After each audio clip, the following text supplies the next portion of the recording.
जौनपुर। एक अधेड़ उम्र की औरत किचन का काम निपटाने के बाद बिस्तर पर लेटी हुई टीवी देख रही थी, लेकिन उसका ध्यान बार बार दीवार पर लगी घड़ी की ओर जा रहा था कि कब 10 बजे और कब वह अपनी बेटी को फ़ोन करे। उस कर्मजली के साथ रहकर उनकी बेटी दिन ब दिन उनके हाथ से निकलती जा रही थी। एक बार पढ़ाई खत्म हो जाए तो फिर गंगा जी नहाए और उस कर्मजली का ब्याह कर उससे मुक्ति मिल जाए। बनारस। 2 लड़कियां ऑटो में बैठकर सफ़र कर रही थीं। उन्हें अपने पीजी जाना था, पर मूवी देखने के चक्कर में आज लेट हो गई थी, तो अब उनके दिल जोर जोर से धड़क रहे थे कि वंदना जी को पता चल गया तो हाय तौबा कर देंगी। एक लड़की जो चंचल स्वभाव की थी बोली, यार मम्मी ठीक 10 बजे पीजी के हमारे कमरे की लैंडलाइन फ़ोन पर कॉल करेंगी। अगर हमने फ़ोन नहीं उठाया ना तो लग गई लंका। और अभी 9:30 बज चुके हैं, 10 बजे तक पीजी पहुंचना मुश्किल है, तो क्यों ना कोई तरकीब लगाएं। उसके बगल में बैठी अपने दुपट्टे से हवा कर बार बार अपने पसीने पोंछती दूसरी लड़की यह सुनकर घबरा गई। क्या? कौन सी तरकीब? कितनी बार बोला है तुझे कि फालतू के दिमाग मत दौड़ाया कर। अगर वंदना मामी को पता पड़ गया ना तो हमें कल ही ट्रेन से वापस बुला लेंगी। मैं तो मना कर रही थी तेरे से कि प्रैक्टिकल एग्ज़ाम के बाद चलेंगे, लेकिन तुझे अभी ही मूवी देखनी थी। अब देख फंस गई ना। अनाया ने अपने कान पकड़ लिए। सॉरी यार नित्या, गड़बड़ मैं करती हूँ, लेकिन भोगना तेरे को पड़ता है, जो मेरे को बिल्कुल अच्छा नहीं लगता। और इसीलिए कह रही हूँ कि मुझे कोई तिकड़म लगाने दे। मैं मम्मी को फ़ोन कर कह देती हूँ कि आज मेरे को थोड़ी कमज़ोरी हो रही थी, इसलिए हम डॉक्टर के गए हुए थे और अभी लौट रहे हैं। नित्या, नहीं, फिर वो मेरे से पूछेंगी और मैं झूठ नहीं बोल पाऊँगी।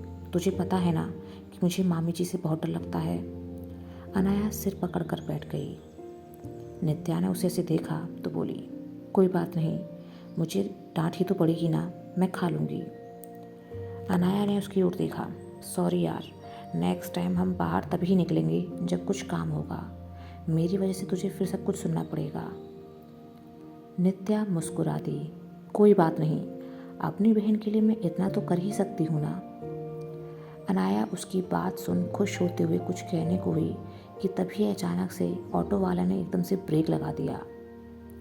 अनाया और नित्या दोनों को ही एकदम से आगे की तरफ धक्का लगा, लेकिन वह तो शुक्र था कि बीच में रॉड लगी हुई थी जिसे उन्होंने पकड़ लिया।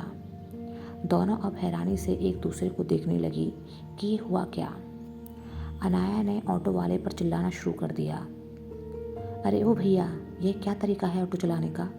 ढंग से ब्रेक भी नहीं लगा सकते क्या? अगर अभी हमें चोट लग जाती तो? ड्राइवर ने पीछे मुड़कर देखा। सॉरी मैडम, वे अचानक से कुछ लड़के ऑटो के सामने आ गए तो एकदम से रोकना पड़ा। अनाया और नित्या बाहर झांकने को हुई कि तभी 3 लफंगे आपस में हंसी में गाली गलौज करते हुए ऑटो में अंदर आकर बैठ गए। उनकी नज़र जैसे ही अनाया और नित्या पर पड़ी तो उनके चेहरों पर बदनीयती के भाव तैरने लगे। एक लड़का गुटखा चबाते हुए अपने दोस्त से बोला, यार आज तो हमारे भाग्य खुल गए भोले बाबा की कृपा से। दूसरा लड़का, सही बोला यार, पता नहीं था कि यहाँ इतनी खूबसूरत परियां भी मिलेंगी, वरना हम तो बनारस से रुकने का प्लान और बढ़ा लेते। अनाया और नित्या दूसरी ओर देख उन्हें इग्नोर करने की कोशिश करने लगी। तीनों लड़के अपनी बेहयाई पर हंसने लगे। तीसरे लड़के ने नित्या की तरफ इशारा किया, यह सूट वाली तो मेरी है, पहले ही बता दे रहा हूँ। पहला लड़का चिढ़ा, अच्छा ये मक्खन जैसी लड़की तेरी कैसे हो गई? ये तो मेरे संग जमेगी, तो दूसरी वाली ले ले, क्योंकि सुंदर तो वो भी है। दूसरा साथी दोनों लड़कियों को ऊपर से नीचे तक देखते हुए बोला, हम 3 और लड़की 2। कोई ना, 2 भाई एक लड़की से ही काम चला लेंगे। एक बार फिर ऑटो में बेशर्म हंसी के ठहाके गूंज उठे। नित्या तो यह सुनकर बहुत डर गई थी, पर अनाया से चुप न रहा गया। ए मिस्टर, ज़्यादा बकवास मत करो, वरना अभी पुलिस को कंप्लेन कर देंगे ना तो अच्छी खासी खबर लग जाएगी, फिर जेल में सड़ते रहना। लड़के हंसने लगे। हाँ तो कर देना, कौन डरता है, लेकिन उससे पहले हमारे साथ थोड़ी मौज मस्ती तो कर लो। ड्राइवर ने जब देखा कि बदतमीजी ज़्यादा ही हो रही है तो लड़कों से बोला, ऐसा है तुम लोग उतर जाओ मेरे ऑटो से, मुझे तुम्हें नहीं बैठाना, मेरे पास सवारी है पहले से। लड़के उससे बहस करने लगे, तेरे को ज़्यादा खुजली हो रही है क्या? बोल दिया ना पैसे देंगे तेरे किराए के, तो तू चुपचाप ऑटो चला, वरना अभी बाकी दोस्तों को बुलाकर तेरे हाथ पैर तोड़वा देंगे। ऑटो वाला, कोई ज़बरदस्ती है क्या? उन लोगों में बहस चल रही थी। लड़के ने ऑटो वाले की शर्ट का कॉलर पकड़ लिया। माहौल गर्म होते देख अनाया और नित्या दोनों को बहुत डर लगने लगा कि तभी अनाया को कुछ सूझा और उसने नित्या को इशारा किया कि वो जल्दी से ऑटो से निकल ले। अनाया बाहर की तरफ बैठी थी तो वह जल्दी से ऑटो से उतर गई। नित्या जैसे ही उसके पीछे उतरने को हुई कि एक लड़के ने उसका दुपट्टा पकड़ लिया। यह देख नित्या बहुत घबरा गई। लड़का, अरे इतनी भी जल्दी क्या है, थोड़ा बैठो हमारे संग भी। अनाया और नित्या ने उससे दुपट्टा खींचने की कोशिश भी की, लेकिन वो दुपट्टा उस लड़के ने कसकर पकड़ लिया और नित्या को अपनी ओर खींचने लगा। उसकी इस हरकत पर ड्राइवर अब उससे भी उलझ पड़ा तो उन लोगों ने उसे मारना शुरू कर दिया। वहाँ का बिगड़ा माहौल देखकर लड़कियों की हालत ख़राब हो गई और उन्हें समझ आ गया कि यहाँ रुकना उनके लिए सही नहीं है। अनाया ने नित्या को बोला, दुपट्टा छोड़ और भाग यहाँ से। दोनों लड़कियों ने आव देखा ना ताव और दुपट्टे को वहीं छोड़ उन्होंने दौड़ लगा दी। उन्हें भागते देख लड़के भी उनके पीछे भागे कि ड्राइवर ने उनमें से एक को पकड़ लिया, उसे छुड़ाने के लिए बाकी दोस्त भी वहाँ रुक गए।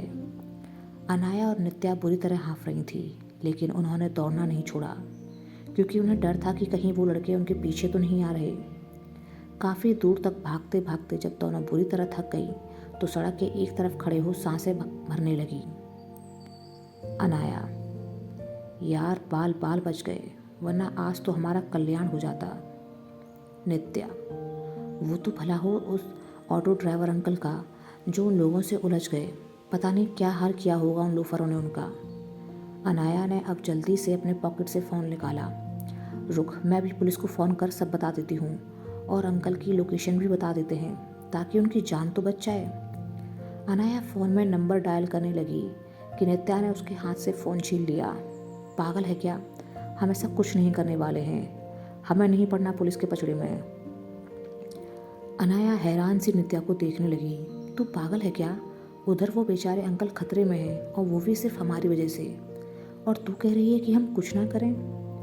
नित्या, हाँ, क्योंकि अगर हम पुलिस के पचड़े में पड़े तो फिर हमें पुलिस स्टेशन भी जाना होगा और अगर ऐसा हुआ तो फिर हमारी बदनामी ही होगी।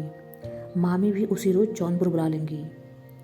दोनों में अभी बहस चल ही रही थी कि एक सफ़ेद रंग की कार उनके पास आकर रुक गई। ऐसा होते देख उन लड़कियां में फिर से घबराहट की लहर दौड़ गई और वो वहाँ से दौड़कर एक गली में घुस गईं। इतने में ड्राइविंग सीट की विंडो नीचे कर हाथ में पर्ची लिए इंसान ने उन्हें ऐसे दूर दौड़ते देखा तो हैरान रह गया। वह जल्दी से कार से बाहर निकला और पीछे से चिल्लाया, अरे सुनिए तो, मुझे एड्रेस तो बताती जाओ। अनाया और नित्या तो बस दौड़ लगाते हुए वहाँ से 9-2-11 हो गई। वह इंसान अंधेरा होने की वजह से उन्हें ढंग से देख नहीं पाया था और फिर ज़रूरत भी क्या थी। वह इंसान अब वापस से गाड़ी के अंदर बैठा और अपने बगल वाली सीट पर बैठे इंसान की तरफ मुड़ा और उसे कुछ कहने को हुआ कि उसने देखा कि उसने अपने कानों पर एयरपॉड लगाए हुए हैं तो चुप लगा गया और सोचने लगा कि अच्छा है जो अभी हुआ उसके बारे में उसे पता ना चला। कॉल डिस्कनेक्ट कर ड्राइविंग सीट के बगल वाली सीट पर बैठे दूसरे इंसान ने गाड़ी ड्राइव करते इंसान की ओर देखा। यहाँ इतना अंधेरा आज है या हर रोज ही होता है? मधुर ने उसकी भारी भरकम आवाज़ से थोड़ा सहमते हुए कहा, वो स्ट्रीट लाइट्स वाली करंट लाइन में कुछ दिक्कत हो गई थी तो बस इसलिए। दूसरा इंसान अपनी सीट पर पीछे हो आराम से लेट गया। तुम और तुम्हारी बातें। 2 ही मिनट हुए थे कि बारिश शुरू हो गई थी। तेज कदमों से आगे बढ़ती लड़कियां बुरी तरह भीग चुकी थीं। अनाया ने तो जीन्स टॉप डाला था तो वो तो फिर भी ठीक था, लेकिन नित्या का हल्का कपड़े का सूट था और उस पर भी दुपट्टा नहीं, तो उसे बहुत शर्म आ रही थी। वह अपने सीने से बैग को लगाए तेज कदमों से शॉर्टकट रास्ता ले आगे बढ़ती जा रही थी। उनके पीछे उन लड़कों की कार एक बार फिर आ पहुंची। मधुर ने उन्हें देख सोच में पड़ गया कि ये तो वही लड़कियां हैं या फिर कोई और। फिर उसे लगा कि ये कोई और है, क्योंकि वो लड़कियां तो एकदम से गायब ही हो गई थी। बगल में बैठे शख्स की नज़र जब उन लड़कियों पर पड़ी तो उसने अपनी कलाई पर बंधी घड़ी में टाइम देखा। उसके माथे पर अब शिकन पड़ गई। वह मधुर की ओर मुड़ा। इस वक्त इनका ऐसे जाना सही नहीं है। गाड़ी रोको और पूछो कि इन्हें कहाँ जाना है। पहले इन्हें ड्रॉप कर देते हैं, फिर चलते हैं। अनाया और नित्या को पता तो चल गया था कि एक गाड़ी फिर से उनके करीब आ रही है, पर वो भी अंधेरे की वजह से समझ नहीं पाई कि एक कार वही है जिससे अभी 2 मिनट पहले वो भाग कर आई थी। अब तक वो बुरी तरह थक चुकी थी, तो भागने की हालत में तो बिल्कुल भी नहीं थी। मधुर ने अब उन लड़कियों के पास पहुंचकर गाड़ी रोक दी। एक्सक्यूज़ मी, आप लोग इस वक्त सुनसान सड़क पर ऐसे बारिश में कहाँ जा रही हैं? आइए, हम आपको घर ड्रॉप कर देते हैं। नित्या और अनाया ने एक दूसरे को देखा कि क्या इस समय किसी पर भी भरोसा करना सही होगा।